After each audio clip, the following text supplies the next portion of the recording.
Muy bien, aquí estamos junto a ustedes. Les decíamos, vamos a hablar de justicia en nuestro país. La doctora Audalia Zurita, conocida profesional del ámbito, además docente de la universidad, está junto a nosotros para poder dialogar. Audalia, muchísimas gracias por la amabilidad. Gracias a ti, Omar. Muy buenas noches. A ver, hace tiempo atrás hablamos sobre escenarios que se podían presentar y finalmente se ha presentado el escenario que estamos viviendo. Muchos califican de una autoprórroga, un escenario que presionó políticamente y finalmente estamos acá. ¿Qué nos puede deparar el futuro con este cuestionamiento que existen a las autoridades? Un cuestionamiento legal por un lado, pero además un cuestionamiento social que cuestiona lo que está sucediendo. Omar, yo creo que principalmente esto no es una sorpresa para nadie. Para ciudadanos comunes de la calle, para políticos, para estudiosos del derecho, autoridades, etcétera, no es ninguna sorpresa. Yo realmente no creí que iba a ser una autoprórroga.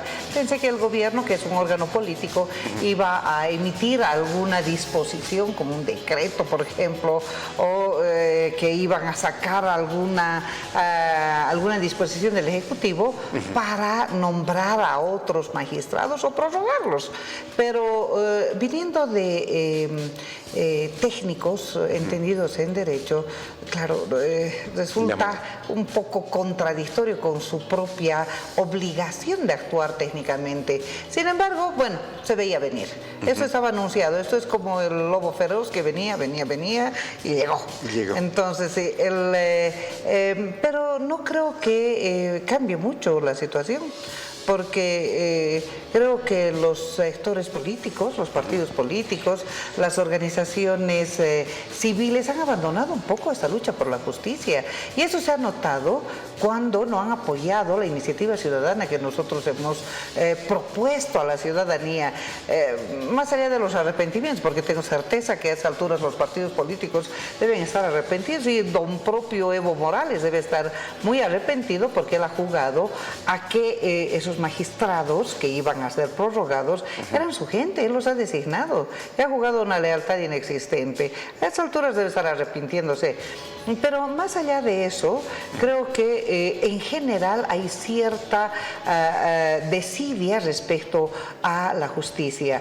No porque la gente hubiera abandonado, sino no tiene confianza en los partidos políticos, no tiene confianza en el gobierno, no tiene confianza en la justicia. No hay un solo ciudadano a estas alturas que diga que confía en la justicia. En consecuencia, o sea, lo que venga lo va a asumir, y creo que lo está asumiendo lo que está viniendo.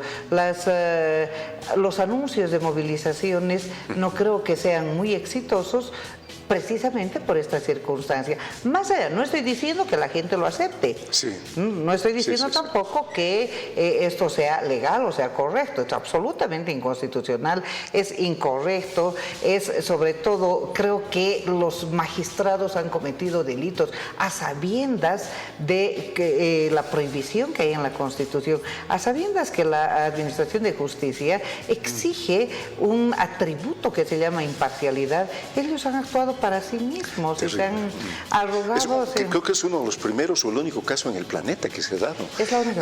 ¿Verdad?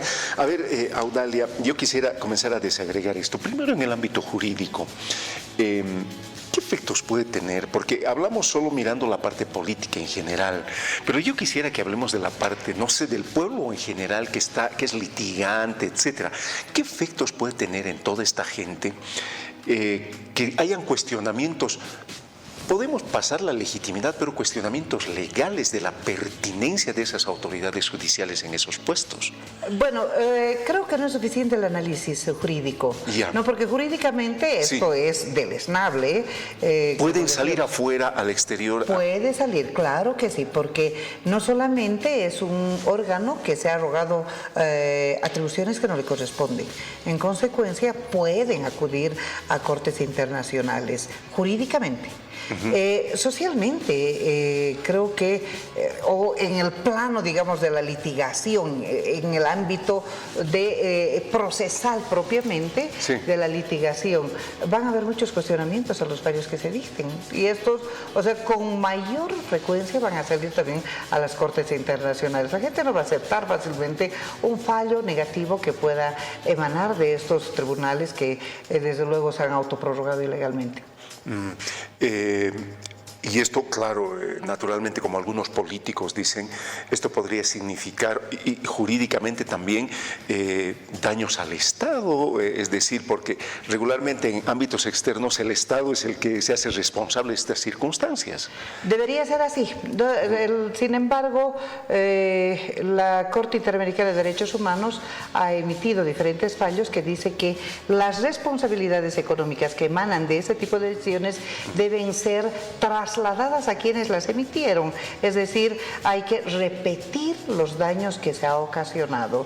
Eso debería ocurrir con el 21F, por ejemplo, ¿no? Porque resulta que ha habido una consulta popular que le ha negado al expresidente Evo la posibilidad de repostularse. Claro. Sin embargo, el Tribunal Constitucional ha emitido fallos que sí le permitían, y todo ese gasto que se ha hecho con esa consulta, ¿a quién le vamos a cobrar? Tiene que ser a esos caballeros. Eso es exactamente lo que ha sentenciado la Corte Interamericana de Derechos Humanos. Y en Bolivia tengo entendido que se está proyectando una ley de la repetición de los daños civiles, más dirigido al ex Procurador General del Estado, que precisamente a quienes son responsables de este tipo de decisiones inadecuadas. Sin embargo, sí, los daños deben ser cobrados. Ahora, en el marco del escenario político, algunos diputados han llevado adelante, o por lo menos algunos espacios están llevando adelante acciones legales. ¿Tiene futuro hacer estas acciones legales? A ver, es decir, cuestionar a la justicia que ella misma se está administrando. Es decir, ¿no es un círculo vicioso inútil? Bueno, legalmente hablando, sí, no, claro que han cometido delitos. Desde luego, hay uso indebido de influencias porque han emitido fallos para beneficiarse a sí mismos. Hay prevaricato porque, conociendo las disposiciones constitucionales, legales, etcétera, han fallado en contra de esas disposiciones. Pero en estrategias de litigación, ¿qué posibilidad tiene no sé, los partidos políticos que denuncian si están ante árbitros absolutamente vendidos?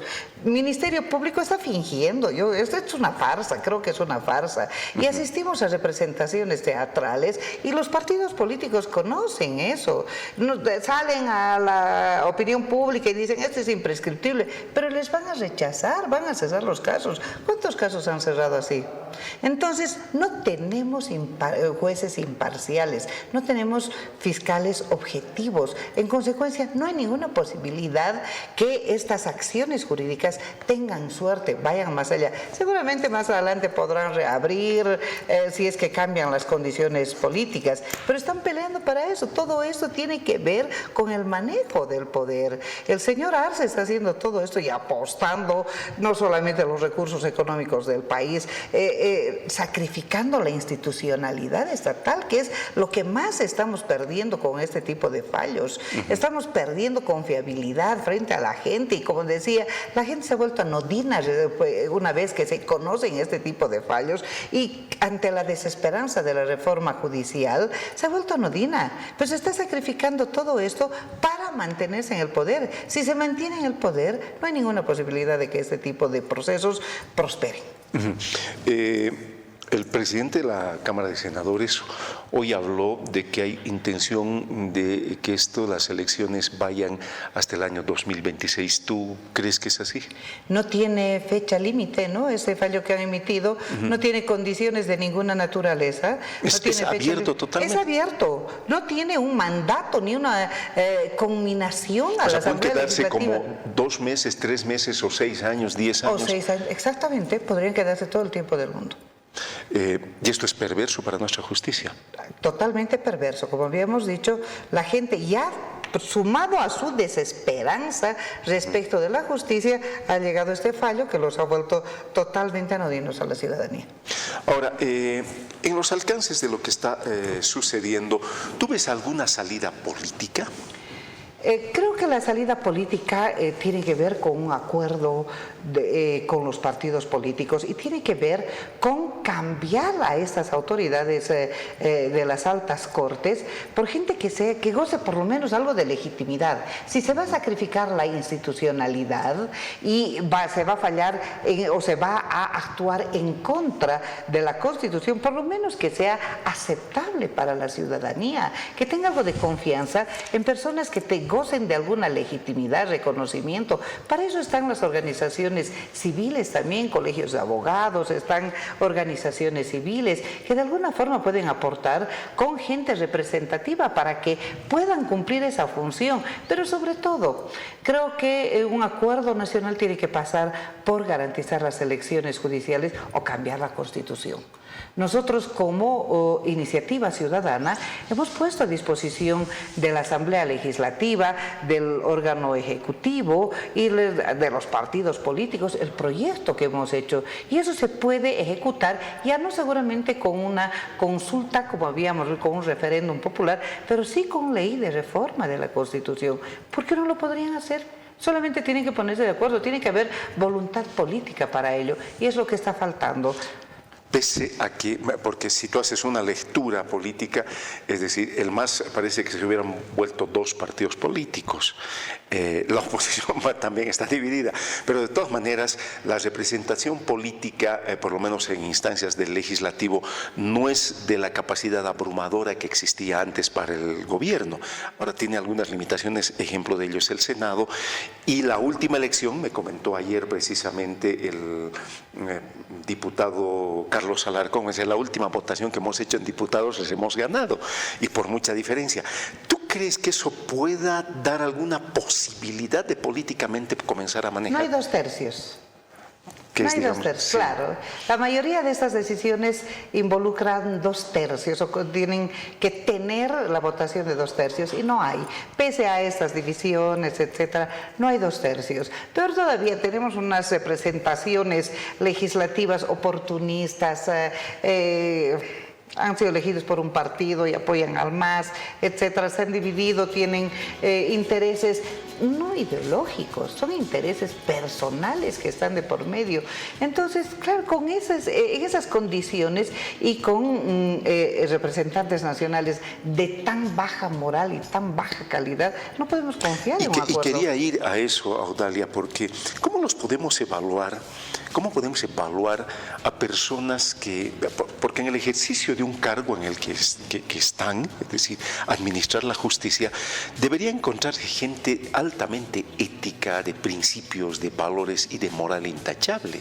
Es decir, ¿hacer esto no cuestiona estos elementos? Claro que sí. Por eso es que nosotros en el proyecto que habíamos presentado era que la evaluación esté a cargo de comisiones de calificación independientes, pero que además que a su vez sean estos calificadores, gocen además de representación, reconocimiento social, profesional, ético, moral, etcétera, de modo que ellos tengan el compromiso de elegir a los mejores profesionales, y los mejores profesionales no solamente tienen que tener estudios o calificación profesional, también tienen que tener reconocimiento ético, y eso lo califica la sociedad permanentemente.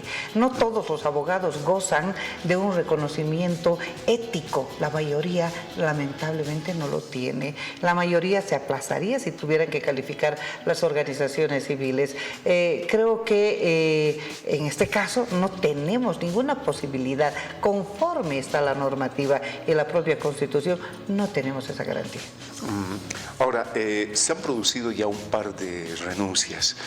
Sabemos que, como dice la frase, una golondrina no hace primaveras. Sin embargo, podría ser un indicio de alguna posibilidad de erosión de su legitimidad. Bueno, en el año 2006 ha ocurrido, del 2006 al 2009 ha ocurrido algo parecido, ¿no? Cuando el gobierno del MAS ha empezado a cuestionar, a procesar a los magistrados del Tribunal Constitucional, ellos han ido renunciando y ha habido más o menos un periodo de 2 años de una composición irregular y un vacío, y no ha pasado nada, y no había la estructura que hoy tiene el Tribunal Constitucional o tienen la justicia ordinaria propiamente, donde en los niveles inferiores existe una organización. Creo que esta crisis no es la primera vez que vamos a pasar, pero es la primera vez que tenemos esta autoprórroga, este tipo de decisiones, y es cada vez peor. Han ido tomando decisiones bastante ilegales, bastante inconstitucionales, y esto viene a ser el cherry sobre la torta. Ahora, cuando comienzas a analizar el comportamiento de la Administración de Justicia en general, desde los bajos niveles hasta los altos niveles, se encuentra un sometimiento excesivo al poder político. Ahora, ¿pero qué significa ese sometimiento al poder político? Significa encontrar en el nivel de la administración del ciudadano común esos famosos, casi como cuotas, tanto vale un proceso de violación, tanto vale tal cosa. Eso es lo que en realidad hace este sometimiento al poder político. Cada vez se ha ido agravando. Yo no puedo negar que en el pasado ha tenido características similares, pero tal vez en menor intensidad. Hoy es un mercado persa. Todo lo que es la administración de justicia. Cada fallo tiene un precio y, claro, la mayoría se somete a estas exigencias, desde lo más bajo hasta lo más alto. Creo que hay jueces que son absolutamente, voy a utilizar un término que generalmente no lo utilizo, pero son miserables, es decir, pedir 100 bolivianos, 200 bolivianos. Creo que ha llegado a un extremo de degradación y claro, como la gente no lo denuncia, porque si no recibe el fallo benevolente que están esperando, entonces quedan como cifras negras. Pero eso es un secreto a voces. ¿Quién lo ignora? ¿Quién podría poner en duda que piden desde 100 bolivianos por los fallos hasta 100 miles de bolivianos o en dólares? Y ni qué decir los funcionarios de menor orden. Y esto cursa por toda la estructura. En toda la estructura. Es más, creo que la injerencia política llega a niveles donde antes no había, por ejemplo, materia familiar. ¿No? Si hay un divorcio o una petición de asistencia familiar donde hay cierta asimetría en las posibilidades de las partes, va un diputado, una llamada, etcétera, para que todo cambie. Y cambia. Y cambia, claro que cambia. En materia laboral, ni qué decir, porque en muchos casos están comprometidos los intereses del Estado, porque el Estado hoy es uno de los mayores empleadores, no solamente en la administración central, sino sobre todo en las empresas y entidades. Terrible el escenario. Esta desestructuración tan fuerte de la justicia, ¿cómo se la puede corregir? Bueno, este no es un cambio que se puede hacer de un día para otro, eso exige tiempo y los tiempos lamentablemente han ido corriendo en contra nuestra, cada vez se ha ido agravando la situación. Un cambio seguramente va a necesitar no solamente que cambie la Constitución desde la forma de elegir a las altas cortes, de modo que se garantice que ellos gocen no solamente de reconocimiento profesional, sino que además sean probos, sean honestos, sino también que tengan esa voluntad de cambiar las instituciones. Y eso significa reingeniería de las instituciones que administran o las operadoras del sistema de justicia. Desde pequeños cambios. No puede ser que siga habiendo el libro diario mecánico donde se registra la salida o el despacho que hacen los jueces con fechas pasadas, de meses. De meses, no de un día, no de 2 días, de meses. No puede ser que le pongan la fecha que quieran manualmente. En cualquier lugar del mundo, ese tipo de decisiones es la computadora que le pone Totalmente. La fecha. Entonces, claro, eso favorece la corrupción. La escasa transparencia en la administración de justicia hace que los procesos sean una caja de Pandora donde uno se encuentra con muchas sorpresas. Escuché una frase que fue lapidaria. Seguramente tú y yo hemos vivido las épocas de dictadura. Éramos jovencitos aquella ya ves. Pero ahora dice, hemos entrado a la sustitución de las armas, etcétera, por las sentencias, los mandamientos. Es tan evidente esto. Es más grave. Antes mataban, hoy meten presos. Sí. ¿No? Y esa es la persecución política, que antes era con armas, y sometimiento. Y nos pateaban, se hacían barbaridades. Claro, y nuestras vidas estaban en riesgo. Hoy nuestra libertad, que es tal vez uno de los bienes jurídicos más importantes, tanto como la vida, está también en riesgo. Tenemos casos ejemplificadores, el señor Apaza, que está tanto tiempo y no puede salir, este señor que era director de migración, lo propio, bastante enfermo, no puede obtener su libertad, etcétera. Entonces, claro, esa es la persecución política. Las armas se han convertido en el abuso de la ley y lo que era antes la muerte se ha convertido en la prisión. Varias instituciones, no una, varias instituciones han hecho recomendaciones a nuestro país sobre la situación de la justicia. ¿No tienen carácter vinculante, algún elemento coercitivo para que se pueda modificar esto? No, son obligaciones que el Estado tiene de cumplir las observaciones que hacen los organismos internacionales. Y claro que tienen influencia en las decisiones que vayan a tomar las cortes internacionales cuando están sometidas a un conflicto interno o ante cortes internacionales. Hoy Human Rights se ha pronunciado y ha hecho que, lo que decías, ¿no? En ningún lugar del mundo hay autoprórroga y en Bolivia tampoco lo hay, de modo que esto es absolutamente ilegal. Eso pesa a la hora de la verdad, pero no es determinante, no es vinculante. Sí es vinculante lo que hace el GIEI, por ejemplo, lo que ha hecho el GIEI, que ha hecho una serie de recomendaciones y Bolivia tiene obligación de cumplirlas. Ha cumplido unas cuantas, pero no ha cumplido las principales, entre ellas que es la independencia del órgano judicial y garantizar esa independencia, de cesar la persecución política y además de garantizar a la ciudadanía jueces independientes. De todo lo que te escucho, te veo altamente negativa, o por lo menos sin lugar a pensar esto va a cambiar. Bueno, después de casi 20 años de estar peleando por un cambio sin un resultado, claro, no hay mucha esperanza, pero en todo caso creo que estoy reflejando el sentir de muchos ciudadanos, sin grandes posibilidades de propuestas imaginativas, porque nada es aceptado en los niveles políticos, sobre todo en los niveles gubernamentales. Ahora, me imagino que todo ese esfuerzo que han llevado adelante con la recolección de firmas también ha sido como una suerte de desmotivación, ¿no? Es decir, porque es decirle a la sociedad, bueno, intentemos cambiar desde ustedes esto, y cuando no tienes la respuesta que querías, como que te desinfla.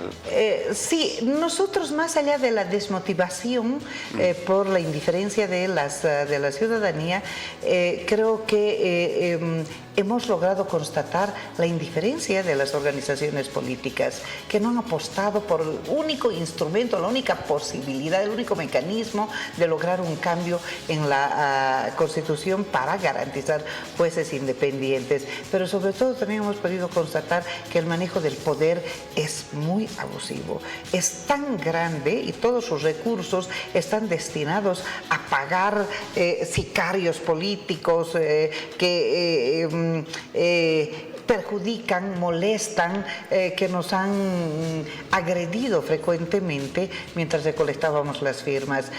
¿Para qué? Porque obviamente no les interesaba la reforma judicial. Entonces hay un manejo abusivo del poder que hace que los ciudadanos se sientan amedrentados. Esos señores que se han apersonado y han dicho, yo soy policía, quiero firmar, pero me van a votar.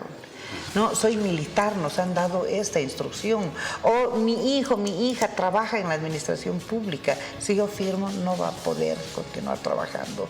Entonces, esta constatación, claro que genera desaliento y genera desesperanza también. Que tengamos la esperanza, obviamente, de poder encontrar algunos otros mecanismos imaginativos, sin duda. Pero, entre tanto, tenemos también esta certeza.